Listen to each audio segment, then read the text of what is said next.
우리 성가대원들을 보니까 어쩌면 이렇게 다양한지, 머리를 지진 여자, 길게 기른 여자, 짧게 한 여자, 머리 쉰 남자, 참 서로 다른 모습인데 찬양하는 그 진정성만큼은 아주 감동적으로 다가서는, 여러분도 은혜가 있으셨죠?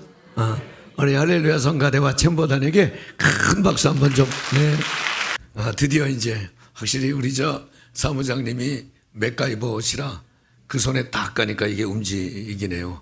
아무리 목사라도 뭐 능력이 없으니까 이것도 하나 못 움직이는데 지금 움직이기 시작했습니다. 우리 다시 한 번만 서로 환하게 웃으면서, 성도들의 얼굴에는 하나님의 빛, 하나님의 광채가 드러난다고 그랬는데 환하게 웃으면서 인사 한번 하겠습니다. 좋은 일이 있을 거예요. 힘내세요.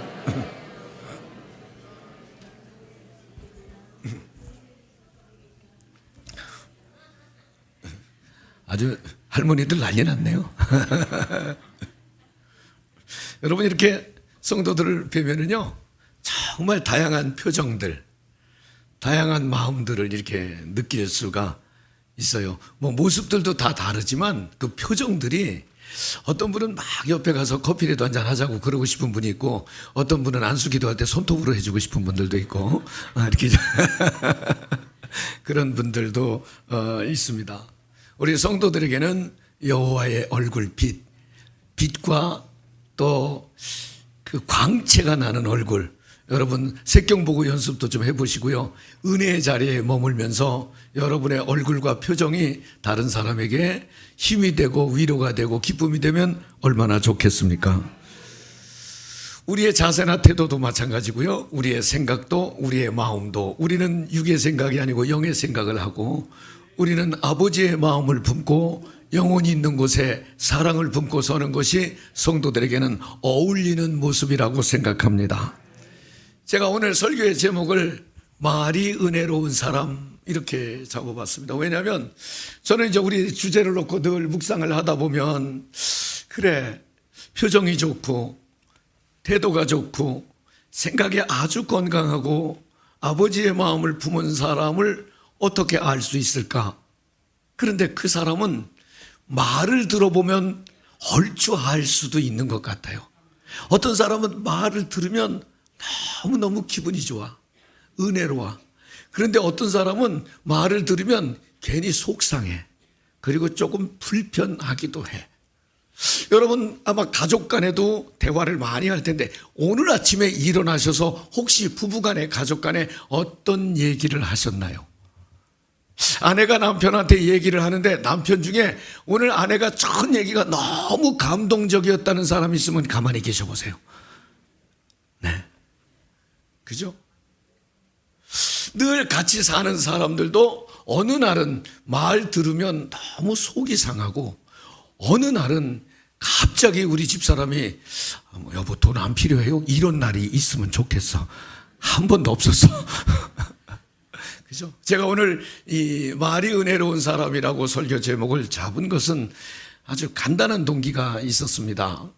제가 얼마 전에 제 지인과 함께 차를 타고 이동을 하는데, 이제 시내 좀 복잡한 곳에 가서 밥을 먹고, 제가 마침 그분의 차를 타고 나오는데 부부가 같이 부부 동반을 해서 운전하고 저는 옆에 타고, 그 부인은 뒤에 타고 우리 집사람도 뒤에 타고, 큰 건물 지하에서 나오는데 내비게이션이 이렇게 돼 있으니까 이분이 운전을 하다가 오른쪽으로 탁 꺾는데 일방통행이었습니다.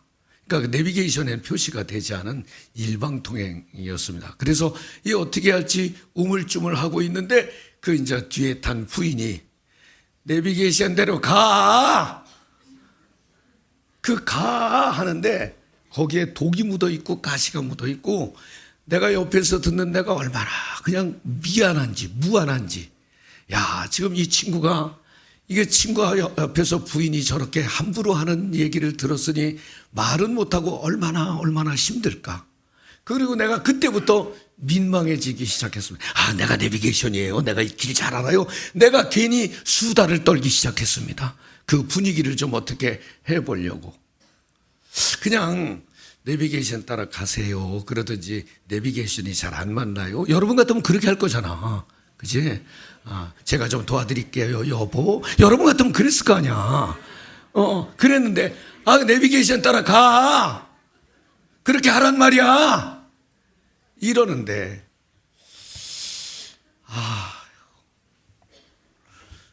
그분은 사모님이셨습니다. 왜냐하면 내 옆에는 내 친구 목사였거든요. 얼마나 미안한지.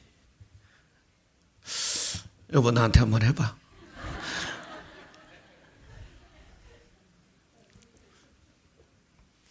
여러분, 평생 목사로 살면 뭐해?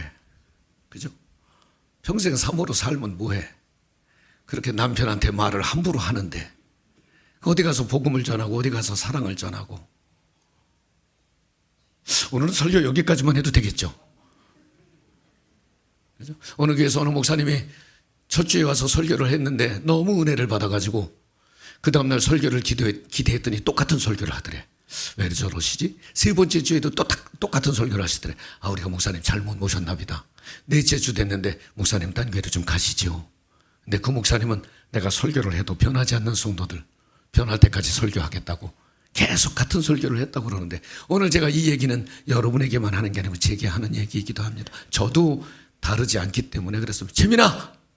내가 이렇게 부를 때가 많아요. 최민아님 이렇게 불러야 되는데 그렇게 안 부르고 최민아!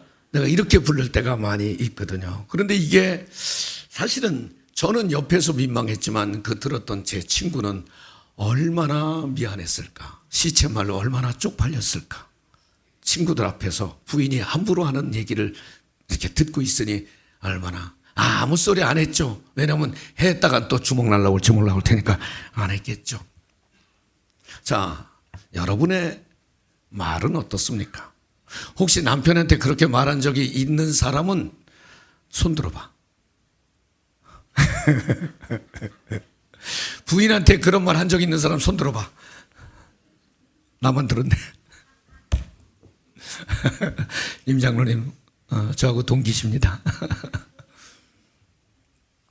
여러분, 말은요, 들으면 이렇게 잘 모르는 말도 있어요. 그죠?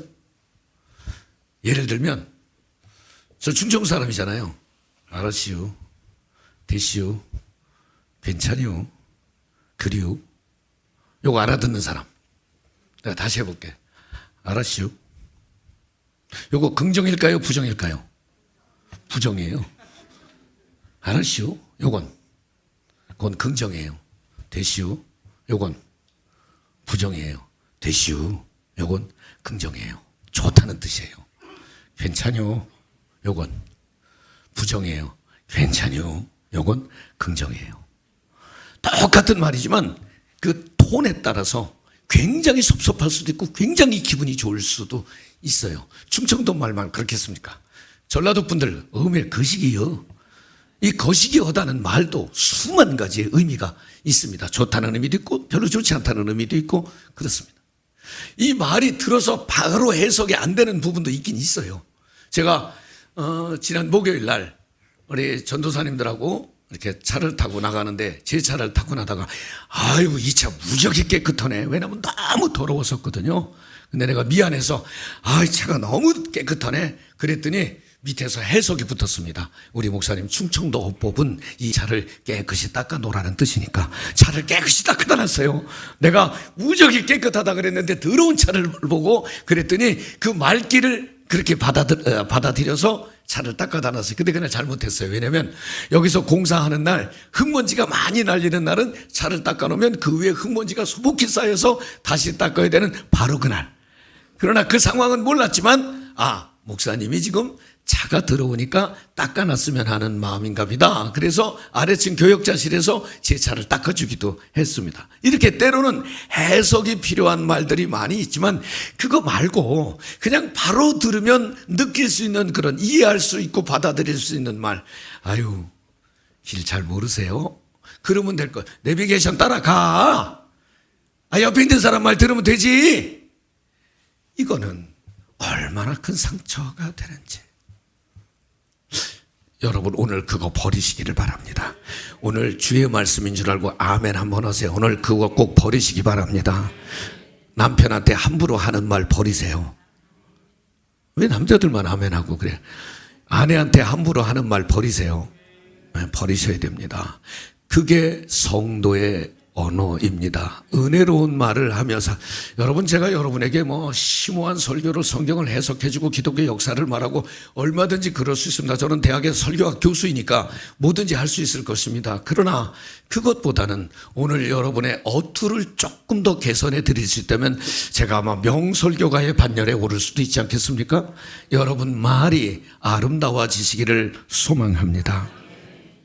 저는 여러분 김승용의 말은 어떻습니까? 그렇게 품격이 있거나 그렇게 뭐 예의 바르거나 막 그러지는 않습니다. 근데 저는 조금 노골적이고 조금 구체적으로 얘기를 합니다.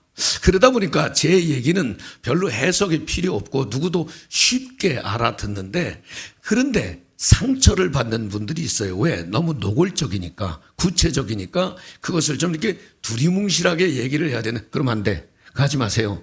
이렇게 바로 얘기를 하니까 제 말에는 상처를 받는 분들도 있습니다. 아마 그건 제게 단점일 것입니다. 직설적으로 하고 노골적으로 하는 말이 쉽긴 한데 단점이 될 수도 있다는 뜻입니다. 근데 말이 습관적으로 함부로 말하는 사람은 막 함부로 말하게 돼 있습니다. 이런 얘기가 있습니다. 미 8군에서 정비를 하는 분이 있는데 이제 직원들도 여러 두고 한국 사람이 하는 정비 공장이죠. 근데 퇴근 시간이 다 돼서 미국 사람 한 사람이, 군인은 아닌데 일반 복장을 하는 분이 차를 끌고 와서 고쳐달라고 퇴근해야 되는데, 그때 이제 그 중에 이제 제일 높은 정비 반장이 어디서 짱구같이 생긴 자식이 그냥 퇴근할 무렵 됐는데 와서 차 고쳐달라고 그러네.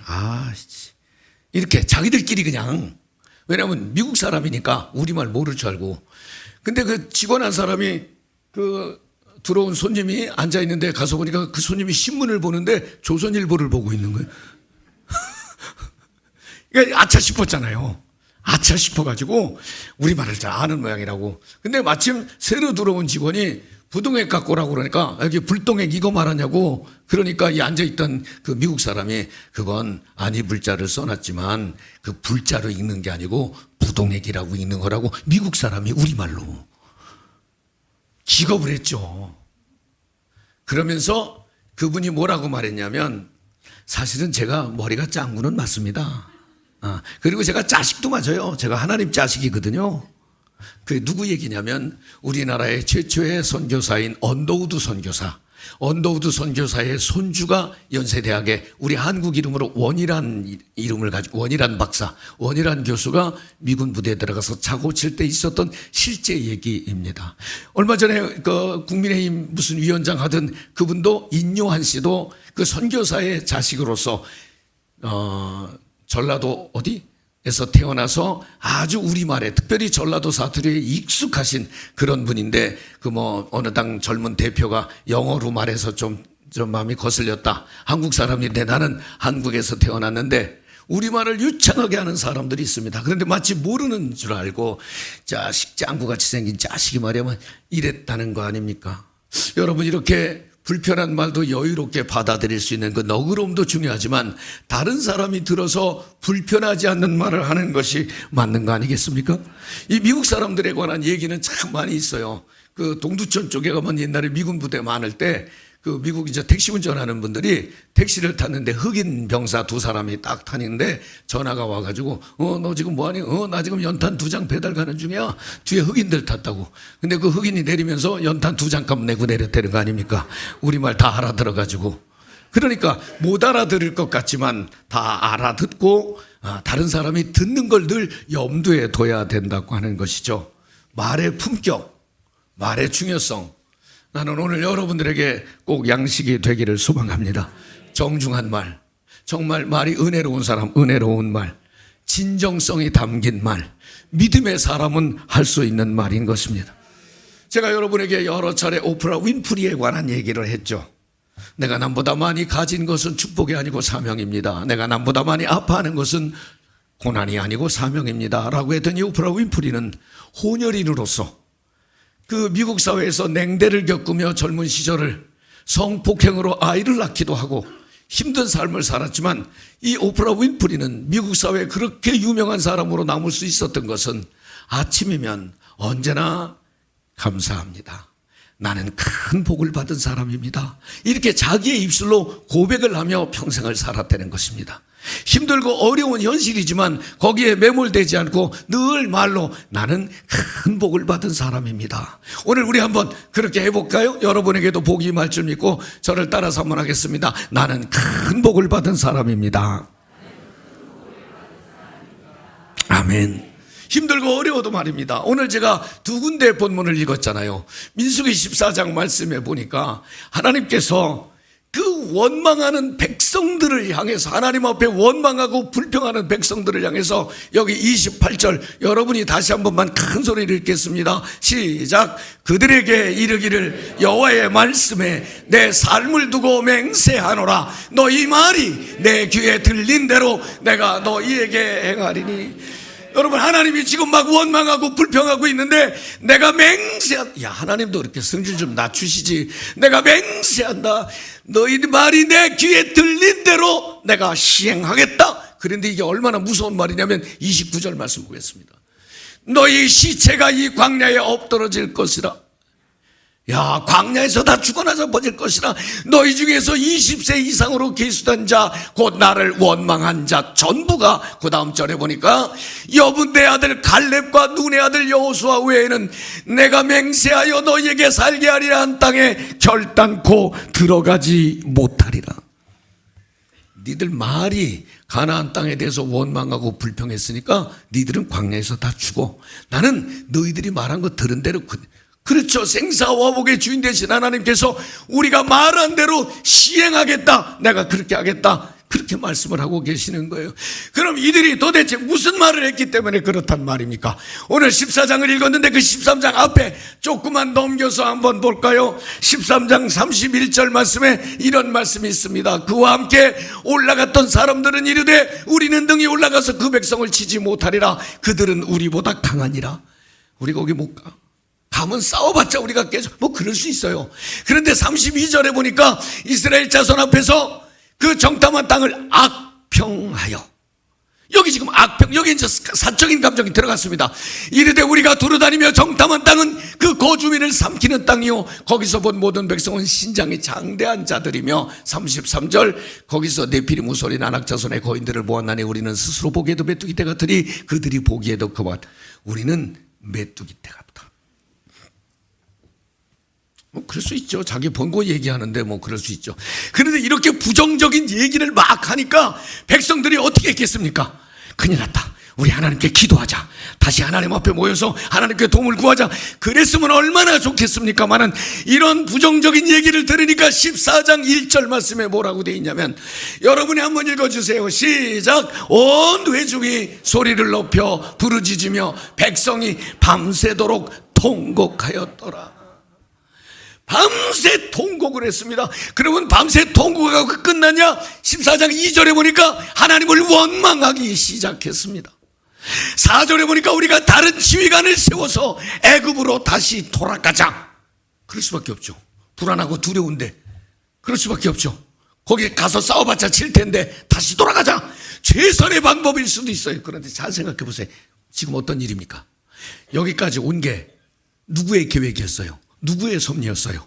그리고 지금까지 자기들이 할 수 있는 일이 뭐가 있었어요? 홍해를 건널 수 있었습니까? 메추라기나 만나를 만들어 먹을 수 있었습니까? 구름 기둥과 불 기둥은 자기들이 만들었습니까? 우물물은 자기들이 팠습니까? 이제까지도 자기들이 할 수 없는 일을 하나님께서 해주신 것을 경험했는데 또 원망하고 또 불평하는 이스라엘 백성들. 여러분, 하나님이 하신 일을 지금 이들이 뒤집는 거예요. 다시 애굽으로 가자고 하는 것은 하나님의 계획을 자기들의 계획으로 수정하자는 거예요. 여러분, 지난 주간에 말씀을 나눌 때 예수님께서는 베드로를 향해서, 베드로는 주는 그리스도시요 살아계신 하나님의 아들입니다. 이 신앙 고백을 가진 베드로에게 사탄아 내 뒤로 물러가라. 너는 나를 넘어지게 하는 자로다. 네가 하나님의 일을 생각하지 않고 사람의 일을 생각하는, 어제까지는 가슴이 뜨거운 믿음이 있다 하더라도, 어제까지는 순종하고 아멘하고 따랐다 하더라도, 오늘 불순종하면, 하나님의 일에 거슬리면 하나님은 단호하셨습니다. 사랑하는 성도 여러분, 오늘 제가 이 말씀의 결론은 야고보서에서 지어보려고 합니다. 말에 재갈을 물리는 것은 그 말이 지 맘대로 하지 못하도록 그를 제어하기 위해서 말에 재갈을 물리듯이 너의 입에도 재갈을 물리라. 너희 말도 삶도 조심해서 살아라. 야고보는 그렇게 말하고 있습니다. 말에 실수가 없는 사람은 없다. 저도 마찬가지죠. 말에 실수가 없는 사람은 온전한 사람이다. 그래서 침묵하는 일은 굉장히 중요한데, 그렇다고 침묵한다고 다는 아니죠. 여러분 생각해 보세요. 말 막 잘하던 사람이 그냥 어느 날 갑자기 가만히 있으면 어떻게 돼요? 굉장히 추워지죠. 다른 사람까지 힘들어지죠. 말은 물론 줄이는 게 중요하긴 하지만 말을 그냥 줄인다고 되는 일은 아닐 것입니다. 이 말의 위력, 말의 권세가 드러나는 건 사실인데, 여러분 제가 최근에 이제 2주 전인가요? 금난교회에서 연합집회 했잖아요. 전도대 8대식. 그때 오늘 1부 예배, 2부 예배 때 참석한 분 있냐 그랬더니 없더라고. 우리 성도들은 많이 참석 못했던 것 같아요. 혹시 3부 예배 때 참석한 분, 3부 예배 참석한 분 중에 그때 참석한 분 있나요? 금난교회, 네. 여긴 많네. 그러면 제일 만만한 도혜영 집사님께 한번 여쭤봐야지. 큰일 났네. 그날 예배가 좋았어요? 좋았어요? 그거 봐, 좋대잖아. 그날 설교가 좋았어요? 좋았어요? 너무 좋았지. 굉장히 좋았지. 엄청나게 좋았지. 내가 해보는 거야, 이렇게 그냥. 제가 그날 설교를 마치고 강단에서 내려오는데 감리사님이, 목사님 너무 큰 은혜를 받았습니다. 이렇게 귀한 말씀을 전해주셔서 감사합니다. 그러더라고요. 선교부 총무가 따라오면서, 목사님 이거 혹시 저작권 있는 거 아니죠? 제가 혹시 목사님 설교 인용해서 다른 데 가서 써도, 부흥회할 때 써도 되겠습니까? 되지. 괜찮아. 그럼 해아래 새 것이 어디 있어? 내가 쓰면 되지. 다 그랬어요. 그러고서 목양실에 내려갔는데 어느 목사님 한 사람이 늦지감치 들어오더니, 목사님 설교가 왜 이렇게 길어요? 나더러. 내가 그 얘기를 듣고, 아이고 설교가 길어서 하나님 너무 죄송합니다, 잘못 씁니다, 통곡하며 회개했을까? 이 새끼 저걸 귀라고 달고 다녀 그냥. 내가 겉으로 그러진 않았어요. 근데 속으로 저걸 귀라고 달고 다녀. 그리고 우리가 그 사람은 예배 시간에도 늦게 왔대. 늦게 와서 예배에 집중 안 하고 설교에 집중 안 하고 아래만 보고 있었대. 나한테 얘기를 해주더라고. 그런데 고작 들어와서, 목사님 설교가 왜 이렇게 기냐고. 무얼 길어, 연합 집회하면 1시간 반 2시간 설교하는 건데 그날 한 40분 35분 했나. 설교도 길게 안 했는데 내가 그 얘기 듣고 심정이 상해가지고, 그래도 설사 길었으면 둘이 만났을 때, 목사님 설교 조금 긴 것 같지 않아요? 혹시? 이렇게 좀 물어보지. 그 많은 사람들이 있는 사무실에 들어와가지고, 목사님 설교가 그렇게 길면 어떡해요? 그때 하나님께서 주시는 감동에, 은혜가 없는 목사는 듣는 기도 없구나. 내가 여기 태은교회 최우성 목사 얘기하는 거 아니에요 지금. 여러분, 우리의 말은 다른 사람의 행복지수를 높이기도 하고 다른 사람을 굉장히 불편하게도 합니다. 잘 들으세요. 원망하는 말, 불평하는 날, 혹은 비난하는 말, 헐뜯는 말이 틀릴까요, 맞을까요? 이스라엘 백성들이 지금 가나안 땅에 거기 기골이 장대하고 싸워봤자 우리가 안 될 것 같고, 맞을까요, 틀릴까요? 다 맞아요. 보통 헐뜯는 사람, 원망하는 사람, 불평하는 사람의 말은 틀리는 법이 없어요. 거의 맞아. 여기도 맞아요. 그런데 하나님은 그 말을 듣고 진노하셨어. 맞는 말인데 하나님은 진노하셨어요. 여러분 잘 들어야 됩니다. 하나님 다움이라면, 사랑의 하나님이면 막 백성들이 원망하고 불평할 때 어떻게 하는 게 맞아요? 좀 참어. 내가 전에도 다 도왔잖아. 조금 참어. 가서 다 이기게 해줄게. 그 백성들 그러지 말라고 그래라. 이러면 좋은데, 하나님도 이 시험에 한번 팍 드시니까 이 원망하고 불평하는 사람들을 향해서 단호하게, 그래 내 귀에 들린 대로 내가 시행하리니 너희들 광야에서 다 시체가 나뒹굴듯이 나뒹굴게 될 것이다. 여러분, 여러분의 말이 하나님께 들리는 걸 꼭 기억하세요. 여러분의 말대로 여러분 앞에 운명과 발자가 펼쳐지는 걸 믿으셔야 합니다. 정말 말 좀 잘했으면 좋겠어. 잘했어. 시골에서, 오늘은 내가 왜 이렇게 목사 얘기를 많이 하지? 시골에서 목회를 하는 목사님, 서울에서 목사님을 좀 청빙해 달라고 그래서 내가 소개를 해서 서울에 와서 교회를 담임을 하고, 그래 뭐 얼마나 좋겠어요. 자녀들도 너무. 근데 나 시골에 잘 있는데 김승용 목사님이 서울 데려다가 나 이렇게 고생시킨다고. 그 얘기 듣는데 정이 또 이런 거야. 우리 교회 조정원 목사님이 있었잖아요. 부목사로 있다가 지금 영등포교회 담임 목사로 갔잖아요.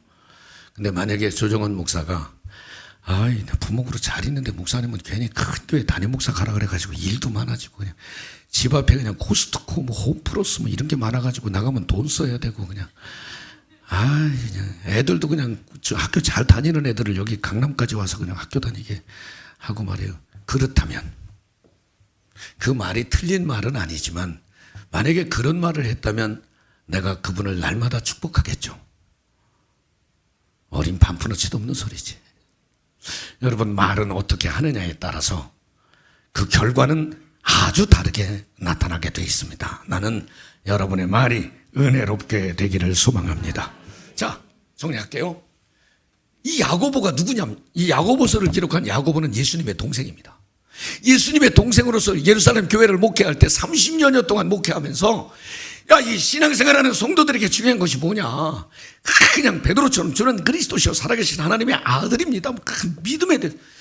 여러분, 근데 야고보서에서는 믿음이 행함이 없는 믿음은 죽은 믿음이다. 믿음보다는 행함을 굉장히 강조를 해요. 야고보가 목회하면서 보니까 말로는 뭐 믿는다 그러기도 하고 신앙 고백도 하는데 삶이 엉망이다 보니까 이거는 삶이 더 중요하다. 삶 중에서도 그 사람이 어떤 말을 어떻게 하느냐가 중요하다. 그래서 말에 관해서 오늘 이 야고보서 3장에서 강조를 하고 있는 것입니다. 그리스도인은 말이 달라야 하는데 축복과 저주가 같이 나올 수 없다. 쓴물과 단물이 한 셈에서 나올 수 없다. 늘 단물이 나고 늘 축복하는 말을 하며 살아야 되겠다고 하는 것입니다. 오늘 이렇게 부탁을 드리겠습니다. 사랑하는 성도 여러분, 말을 좀 제어하고 절제하고 조심하고 이거 줄인다고 되는 게 아니고 이것은 나를 그리스도께 복종시킬 때 가능한 일입니다. 내가 주님의 말씀으로 주님의 마음으로 나를 무장할 때 내게 드러나는 말은 주님처럼의 말씀이 나올 수 있는 것입니다. 그래서 말을 잘하려면, 은혜로운 말을 하려면 말을 조심해서 될 것이 아니라 마음을 다스려야 합니다. 누가복음 6장 35절에 6장 45절에 이런 말이 있습니다. 선한 사람은 마음에 쌓은 선에서 선을 내고 악한 자는 그 쌓은 악에서 악을 내나니 이는 마음에 가득한 것을 입으로 내느니라. 맞죠? 그 내비게이션 따라가 이렇게 말한 그 여인은 남편에 대해서 늘 함부로 하는 생각을 갖고 있기 때문에, 마음이 그렇기 때문에 함부로 하는 것입니다. 갑자기 그냥 우연히 그렇게 아닙니다. 속이 겉으로 드러났을 뿐인 것입니다. 마가복음 7장 21절에 이런 말씀이 있습니다. 여러분, 제가 읽겠습니다. 속에서 곧 사람의 마음에서 나오는 것은 악한 생각 곧 음란과 도적질과 살인과 간음과 탐욕과 악독과 속임과 음탕과 질투와 비방과 교만과 우매함이니 이 모든 악한 것이 다 내 속에서 나와서 사람을 더럽게 하느니라. 나쁜 생각을 거둬야 말도 아름다울 수밖에 없다고 하는 것입니다. 그래서 우리는 성령의 통제를 받아야 하는 것입니다. 사랑하는 성도 여러분, 저는 여러분에게 오늘 말에 관해 설교를 하면서 뭐 긍정적인 말을 해라, 뭐 축복의 말을 해라, 뭐 이것도 다 중요하지만 성도들이 놓치지 말아야 할 중요한 언어, 중요한 말, 첫 번째, 나는 성도들은 늘 회개할 수 있어야 합니다. 회개의 말을 할 수 있어야 합니다. 하나님, 제가 잘못했습니다. 하나님께는 회개하고 사람에게는 사과하고 자신의 잘못과 허물을 인정하는 그런 언어가 여러분에게 익숙하기를 소망합니다. 불평하는 일, 비난하는 일, 헐뜯는 일, 이거 쉽지만 그 끝이 별로 아름답지 않습니다. 아마 여러분 여러 차례 들은 얘기 중에, 왜냐면 목사님들이 뭐 이런 이 예화를 여러 차례 하는 걸 저도 들었어요. 한 유대인이 딸이 셋이 있었는데 그 세 딸이 하나는 무지무지하게 게으르고, 하나는 뭐만 보면 이렇게 훔쳐오고, 하나는 그냥 만나기만 하면 사람 헐뜯고 비난하고, 세 딸 단점이 그렇게 있는 딸들을 유명한 랍비에게 데리고 가서, 선생님, 우리 애들 좀 이 치명적인 약점이 있으니까 좀 고쳐주세요. 훈련 좀 시켜주세요 하고 보냈습니다. 오랜 시간이 지나고 딸을 찾으러 그 아버지가 갔습니다. 그런데 딱 아버지가 가자마자 그 게을렀던 큰딸이 다과상을 딱 들고 와서 아버지 맨날 그냥 누워있으려는데 징글런덜이나 차라리 일하는 게 낫겠어요. 그래서 이제 일을 하기 시작 게으름을 고침을 받았습니다. 두 번째 딸은 맨날 남이고 훔쳐오던 아이가 아버지 돈 쓰는 재미가 얼마나 좋은지요. 그냥 갖고 오는 것보다 돈 내고 사오는 게 너무 좋아요. 그 도벽도 고쳤습니다. 근데 셋째 딸 늘 남의 헐뜯는 그 딸은 갑자기 아버지가 오니까 아버지 무릎에 철싹 올라가서 아버지 글쎄 우리 라삐님이요 얼마나 여자 관계가 복잡한지 몰라요 하고 헐뜯기 시작했습니다. 다른 건 다 고칠 수 있는데 남을 헐뜯고 불평하는 건 고칠 수 없다는 결론을 우리에게 교훈을 주고 있는 것입니다. 여러분 오늘 다 내려놓으시기를 바랍니다. 될 수 있으면 복을 빌어주세요. 될 수 있으면 잘 될 거라고 그렇게 축복해 주세요. 저희 목사님들 중에 돌아가신 부흥사 한 분이 계십니다. 오래전에 한 25, 6년 전에 우리 교회도 한번 오셨었는데 손학분 목사님이라는 분이 계십니다. 그분은 만나기만 하면 멋지신 목사님. 저를 보면 세계적인 부흥사. 25년 전에 그분이 부흥사였지 저는 부흥사 초년병일 텐데 정말 훌륭한 분이 만나고 세계적인 이렇게 누구를 만나든지 그렇게 높여주고 복을 빌어주는 목사님이 계셨습니다. 저 수동에 계신 목사님은 저를 보면 엘리야 선지자님 부흥사라고 엘리야와 같은 영성이 있는 분이라고 그렇게 무슨 엘리야와 같은 영성이 있습니까? 그러나 다른 사람을 이렇게 높여주고 존중해주고 그럴 때 그 마음이 얼마나 자존감도 생기고 감사의 마음이 생기는지 우리 성도들의 입술 성도들의 언어가 그렇게 되면 어떻겠습니까? 사랑의 언어가 익숙하기를 소망합니다. 저는 한 가지 마음에 늘 안타까워하는 게 왜 이렇게 사회가 부정적으로 요즘은 그 분노 지수가 높아가지고 길거리 가다 누가 건드리면 빨리 가래요. 그거 고쳐주려고 그러지 말고 엊그저께는 그 중학생이 국회의원 한 사람 또 돌멩이로 한 달 전에는 또 어떤 할아버지가 그 야당 대표를 막 칼로 막 이런 일들이 도대체 무슨 관계가 있다고 그렇게 분노를 높이고 그러고 있는지 세상이 누군가를 존중하고 응원하고 축복하기보다는 그렇게 자기 감정을 나쁜 쪽으로 표현하고 뭐 그것도 전혀 죄책감을 느끼지 않고 떳떳하고 당당하기도 합니다. 너무너무 속상해요. 너무나 마음이 아파요. 젊은이들이 자꾸 부정적으로 세상을 보는 게 근데 저는 젊은이들이 부정적으로 보지 않아도 된다고 생각해요. 우리 뭐 3포 시대니 5포 시대니 요즘 애들 어떻게 결혼을 해 어떻게 애를 낳아 뭐 이런 얘기 하잖아요. 근데 우리 집 큰애 보니까 시집 잘 가더라고. 그리고 그 서방을 만났는데 그만하면 괜찮아. 내가 보니까 또 만났는데 이번 달에 이사를 간다고 그러더라고요. 이사를 가는데 왜 이사 가니까 애를 낳으면은 빚을 4억까지 준대. 그것도 막 이자를 1%뭐 2% 이렇게 싸게 준대. 그래가지고 4억을 빚을 내서 간대. 얼마짜리냐 그랬더니 4억짜리래. 그래서 니들은 뭐 갖고 살았냐? 무슨 말이냐면 결혼하면 못 살아요. 애 낳으면 못 살아요가 아니고 5월 달에 애를 낳는다는데 애 낳으면 올해부터는 대한민국에서는 한 달에 100만 원씩 준대. 와. 집에 오면 그 산모를 돌보는 아줌마들 3주씩 9시부터 6시까지 보내준대요. 서울에 살면 버스 요금도 다 내준대요. 이런 나라가 대한민국에 어디 있었어? 우리 엄마는 나 낳고 밭에 가서 일하러 바로 나가셨다는데 여러분 지금 그렇게 못 사는 나라 아닙니다. 여기가 헬조선 아닙니다. 그저 웬만하면 살만합니다. 우리 전도사님들 보니까 집 없어도 임대주택 다 해서 또 다 살게 돼 있지. 그렇게 부정적이고 뭐 못 사는 나라라고 그럴 게 아니라 좋아질 거야. 더군다나 우리는 하나님이 도우실 거야.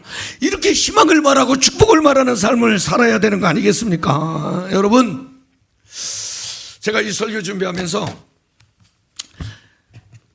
우리 무슨 말을 좀 하면 이게 우리 이 잘못된 모습들을 바꿀 수 있을까 그랬는데 제가 이제 엊그저께 후쿠오카도 갔다 오고 일본에 갔더니 일본 사람들 굉장히 친절하더라고요. 그냥 그 인사를 하는데 아주 그냥 아리가또 하이 아리가또 고자이마스. 그런데 뭐 아이나 어른이나 택시 운전기사 할아버지가 노인인데 아리가또. 저는 일본말 그거 딱 하나만 알거든요. 필리핀에 가면 그냥 사람들이 전 필리핀 말 모릅니다. 살라맛 뽀. 뽀는 이제 경어이고 감사합니다. 이 감사합니다라는 말을 할 때는 아주 얼굴들이 편안하고 친절해요. 땡큐 할 때 땡큐 이러는 사람 별로 없어요. 땡큐. 우리도 감사합니다 이러는 사람 별로 없어요. 여러분, 우리의 언어가 감사하는 언어가 된다면 우리의 표정도 우리의 삶의 환경도 좀 바꿀 수 있지 않겠습니까? 하나님께는 회개하는 말을, 사람에게는 감사하며 복을 비는 말을 익숙하게 해서 우리는 이런 변화도 중요하지만 결국은 드러나는 열매가 은혜로운 삶을 사시기를 소망합니다.